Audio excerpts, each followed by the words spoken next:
नमस्कार मित्रांनो, गुढीपाडव्याच्या हार्दिक शुभेच्छा तुम्हाला आणि तुमच्या परिवाराला.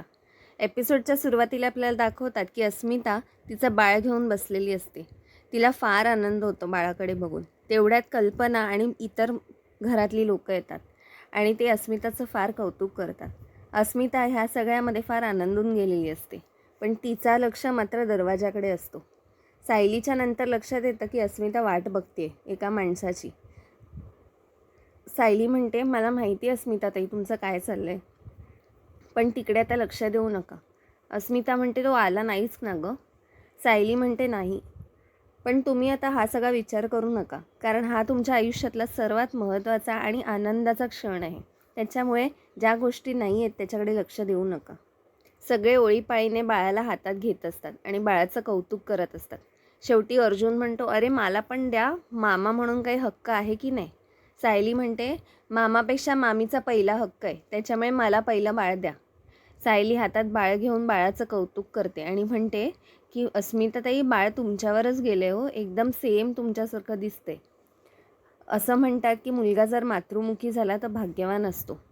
अर्जुन म्हणतो, भाग्यवान असेल तो, अरे पण ह्याचं तर नाकच नाही आहे, एकदम आईवर गेला आहे. आणि सगळे हसायला लागतात. कल्पना म्हणते, बरं अस्मिता, मी जरा घरी जाऊन येते, तुझ्याकरता डबा घेऊन येते. सायली म्हणते, अहो तुम्ही इथेच थांबा, मी जाते, मी अस्मिताताईंचं जे काय सामान आहे ते घेऊन येते. प्रताप म्हणतो, बरं आता ते सगळं जाऊ दे, एक बाळ आपलं घरात आलं आहे, हे पहिलं बाळ आहे घरातलं, आता दुसऱ्या बाळाची तयारी करा. अर्जुन आणि सायली आणि सगळे हसायला लागतात. इकडे प्रतिमा विचार करत असते की मी प्रतापला, कल्पनाला फोन करते, कोण फोन का नाही घेते. रविराज म्हणतो, अगं सगळे बिझी असतील. तेवढ्यात प्रतापच्याच फोनवरून कल्पना फोन करते. कल्पना सांगते, अगं आम्ही हॉस्पिटलमध्ये आहोत, एक आनंदाची बातमी आहे, अस्मिताला मुलगा झाला अगं. प्रतिभा म्हणते, काय सांगतेस, अभिनंदन तुम्हा सगळ्यांना. अगं पण कधी कळाला तिला, तुम्ही काहीच कळवलं नाही आम्हाला आणि फोन पण घेत नव्हतीस.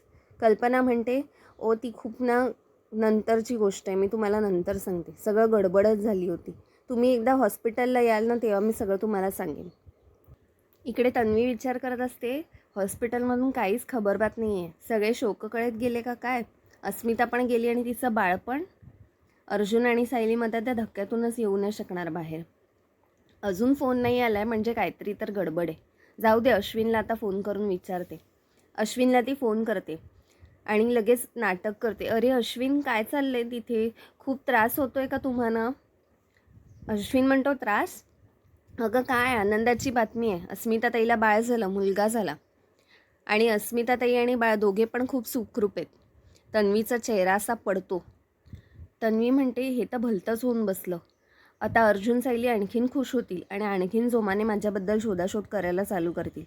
मी करायला काय गेले होते आणि झालं एक भलतंच. इकडे सायली अर्जुनला म्हणते की सचिन भाऊजींना कळवायला हवं आता. अर्जुन म्हणतो, काय, त्याची सावली मी बाळावर किंवा अस्मिताताईवर पडू देणार नाही, तो आता जर समोर आला ना की मी त्याचं थोबाडच फोडणार आहे. सायली म्हणते, आपल्याला काय वाटतं हे महत्त्वाचं नाही आहे, अस्मिताताईंना आता त्यांच्या साथीदाराची फार गरज आहे. अर्जुन म्हणतो, ते सगळं जाऊ दे, तुला माहिती आहे आम्ही त्याच्या लास्ट लोकेशनपर्यंत पोचलेलो, पण साहेब तिकडून फोन स्विच ऑफ करून गायब होते. चैतन्य अजून पोलीस स्टेशनला बसला त्याचं लास्ट लोकेशन ट्रेस करत, तुला माहिती आहे. सायली म्हणते, ते जाऊ दे, तुम्ही एकदा फोन करून बघा आणि त्यांना कळवा की त्यांना बाळ झालं आहे आता. अर्जुन तिच्यामुळे फोन करतो, पण त्याचा फोन पण स्विच ऑफ असतो. इकडे सचिन त्याच्या खोलीत विचार करत असतो की आता काय करू शकतो मी. एक काम करतो, हिचा जेवढा पण पैसा आहे आणि सोनं नाणं आहे ना ते घेऊन पळता येईल, हाच एक मार्ग आहे आता मला दिसतोय. त्याच्याशिवाय माझी काही खैर नाही. तेवढ्यात साक्षी येते कॉफी घेऊन आणि म्हणते, कोरी कॉफी आहे, कारण साखरेत पाणी पडलं होतं आणि दूध तर नाहीच आहे ना घरात, म्हणून. ऐक ना, मी खूप दिवसांनी आमच्या घरात आली आहे, थोडा वेळ थांबूया का इथेच. सचिन मनात म्हणतो, मला दुसरा काही ऑप्शन दिला आहेस का तू. तो लगेच म्हणतो, हो हो, ॲज यू विश ब्युटिफुल. नंतर आपल्याला दाखवतात की सायली स्वयंपाकाची तयारी करत असते. अर्जुन विमलला म्हणतो, विमल तू बाकीची कामं करायला जा, मी आज सायलीला मदत करणार आहे. सायली म्हणते, नको, तुम्ही नका येऊ, इथे लुडबुड केल्याशिवाय तुम्ही काय राहणार नाहीत. तेवढ्यात तिथे तन्वी येते. तन्वी म्हणते, सायली अगं मला जसं कळलं की अस्मिताला बाळ झालं आणि सगळं सुखरूप आहे तसा मी दिवा लावला देवाला. मला इतकं बरं वाटलं तुला काय सांगू. सायली तोंड पाडून हो हो म्हणते फक्त. तन्वी म्हणते अर्जुन तू जा आता बाहेर, मी आणि सायली पटापट स्वयंपाक करून घेऊ. अर्जुन म्हणतो नको नको, तू एक काम कर, विमलला जाऊन मदत कर कपडे वाळत घालायला. तन्वी म्हणते मी विमलला जाऊन मदत करू. अर्जुन म्हणतो तुला मदत करायचीच आहे ना गं, मग जा ना. सायली अर्जुनला विचारते की सगळ्यात आधी सचिन भाऊजींचं अफेअर हे तुम्हाला कळलं होतं, पण त्यावेळी साक्षी त्यांची गर्लफ्रेंड होती हे तुम्हाला नाही कळलं. अर्जुन म्हणतो नाही गं, मी एवढा अपसेट झालो होतो की मी ते शोधायला गेलोच नाही. सायली म्हणते नक्की ना, नाही तर आम्हाला त्रास होईल म्हणून हे पण तुम्ही लपवून ठेवलं होतं. इथे कल्पना अस्मिताला सांगत असते की आम्ही आता फ्रेश होऊन येतो, ठीक आहे. तसं पण सायली आणि अर्जुन येतच असतील. तेवढ्यात सायली आणि अर्जुन येतात. सायली म्हणते काय म्हणतोय आमचा भाचा, झोपलाय का शांतपणे.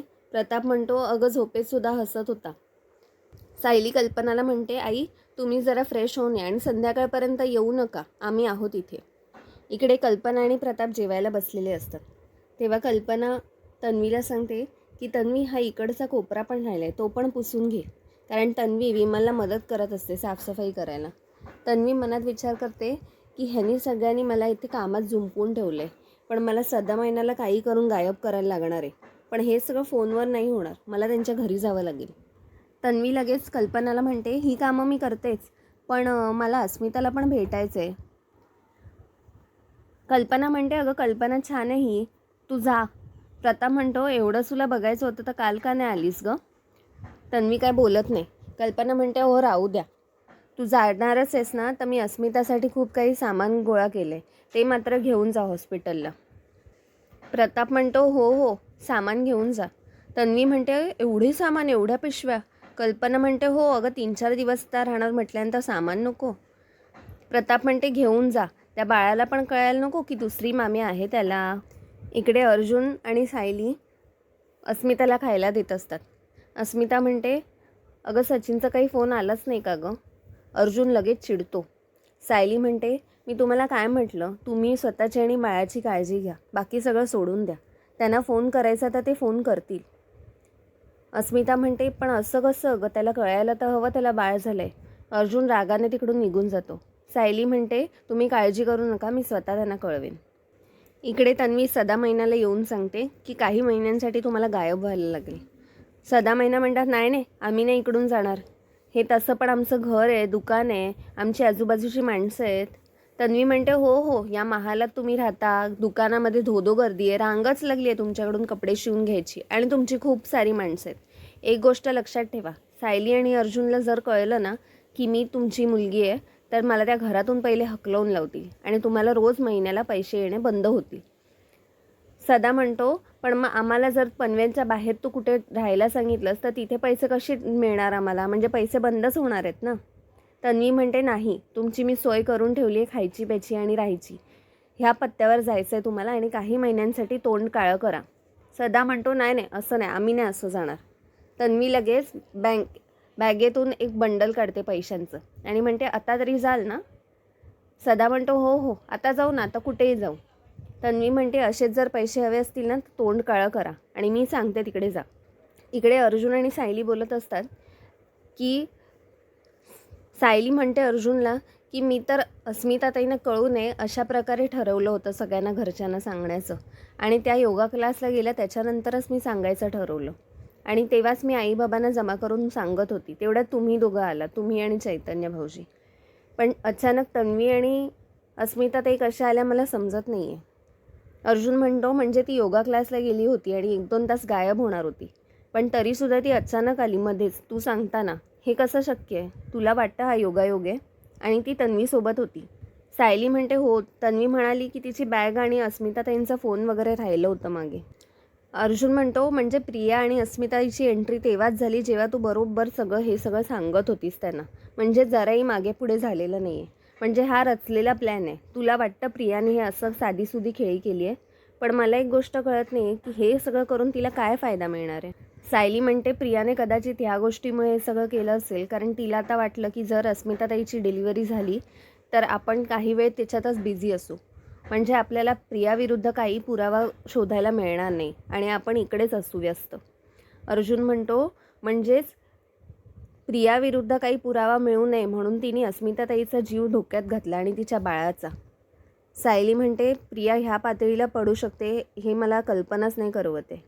इकडे प्रिया सगळं सामान घेऊन हॉस्पिटलमध्ये येत असते. तेवढ्यात तिच्या हातातल्या पिशव्या पडतात आणि तिथला वॉर्ड बॉय तिला म्हणतो एक्सक्यूज मी मॅडम, तुमच्या पिशव्या पडल्यात.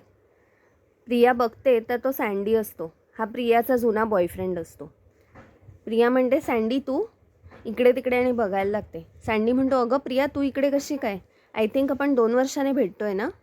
प्रिया म्हणते तू माझा पाठलाग करतोस की योगायोग आहे? सँडी म्हणतो मी कशाला तुझा पाठलाग करू, आपल्यात जे काही होतं ते संपलं आहे. प्रिया म्हणते हो ते तर आहेच, पण आता मी श्रीमंत घरची सून आहे हे तुला कळल्यावर तू माझा पाठलाग करूच शकतोस. तन्वी म्हणते मला काय माहिती नाही आहे का तू किती ॲम्बिशियस होतास आणि तू कोणत्याही मार्गाने पैसे कमवायचा ह्याचा होतास, त्याच्यामुळे आता मी श्रीमंत घरची सून आहे हे कळल्यावर तू काहीही करू शकतोस. सँडी म्हणतो तू पण काही कमी ॲम्बिशियस नव्हतीस, कोणत्याही मार्गाने पैसे कमवू शकतेस ह्याचाच विचार करायचीस, पण आता मी ती लाईफ मागे सोडली. आता मी या हॉस्पिटलमध्ये जॉब करतो आणि इमानदारीची जीवन जगतो. प्रिया म्हणते जे काही असेल ते, पण लग्नाआधीच्या कोणत्याही मित्रासोबत मला कॉन्टॅक्ट ठेवायचा नाही आहे, त्याच्यामुळे प्लीज मला कधी अडवू नकोस मी हॉस्पिटलमध्ये आले तर, आणि ओळख पण दाखवू नकोस, बाय. अर्जुन आणि सायली हे सगळं संभाषण ऐकतात. सायली अर्जुनला म्हणते हा आता सँडी आहे, हा प्रियाचा बॉयफ्रेंड होता आणि प्रिया नेहमी ह्याच्यासोबत बाईकवरून सगळीकडे फिरत असायची आम्ही आश्रमात होतो तेव्हा. अर्जुन म्हणतो म्हणजे ह्याला प्रियाबद्दल बऱ्याच गोष्टी माहिती असणार, ह्याच्याशी तर बोललंच पाहिजे. सायली आणि अर्जुन लगेच सँडीकडे जातात आणि म्हणतात मी अर्जुन सुभेदार आणि ही माझी बायको सायली सुभेदार. सँडी ना? सँडी म्हणतो हो, मी तुम्हाला ओळखतो का? अर्जुन म्हणतो नाही, पण आम्हाला तुझ्याशी थोडं बोलायचं होतं, इफ यू आर कम्फर्टेबल. मित्रांनो, आजचा भाग इथेच संपला. पुढील भागात आपल्याला दाखवतात की सँडी प्रियाबद्दल सगळं सांगत असतो. सँडी सांगतो की प्रियाला सगळ्या मुलांच्या मागे फिरायची सवय होती. कोणता श्रीमंत मुलगा भेटला की त्याच्या मागे मागे जायची, कारण पैशासाठी ती काही करायला तयार होती. नंतर आपल्याला दाखवतात की सचिन कोणाशी तरी फोनवर बोलत असतो, मी करतो ना फोन. तेवढ्यात साक्षी मागून येते आणि तिने त्याच्यासाठी नाश्ता बनवलेला असतो. तिच्या हातून ती प्लेटच खाली पडते आणि सचिन जाम घाबरतो. नंतर सायली आणि अर्जुन सदामयनाच्या घराभोवती जातात आणि ते बघतात की दरवाजा बंद आहे आणि सगळं दुकान वगैरे बंद करून ते लोक कुठेतरी गेलेत. सायली विचार करते पैशांची एवढी तंगी असताना दुकान बंद कसं ठेवतील हे लोक, म्हणजेच ह्यांना काहीतरी पैसे मिळतात कुठून तरी. अर्जुन म्हणतो हो, मी पण हे नोटीस केलं आहे. सायली म्हणते ह्यांचं गायब होण्यामागे प्रियाचाच हात असणार आहे. मित्रांनो, आपण भेटूया पुढच्या भागात. चॅनलला सबस्क्राईब करायला विसरू नका. बाय.